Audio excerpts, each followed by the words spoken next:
Now, the number one ko is Joshua Garcia.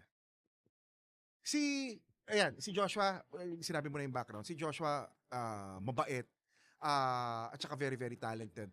Na-showcase niya yung galing niya. At napanood ba yung ang mga kaibigan ni Mama Susan na horror? Hindi ko napanood. Magaling din siya dun. Alam mo kung ano, ang sinabi ko sa kanya, nung huli At ko saka dun- yung Vince, Cat, and James, oo, magaling siya doon. lutang na lutang siya dun. Oo. At saka, well, he's another actor na nung nag-break yung Julia Barreto at saka siya na, di ba sila yung love team dati? I don't even... Actually, oo nga. Nung Pero nawala pa. actually, sa total, nakalimutan ko na nga yun eh. Di ba namayagpag naman si Joshua? And Joshua's only 26. He's probably assuming that he decides to say an actor, he's probably looking at another 50, 60 years. And in that time, ang laki pa ng pwedeng gawin niya. And then, potentially, with the way he carries himself, he's also another actor that has a good shot at breaking internationally.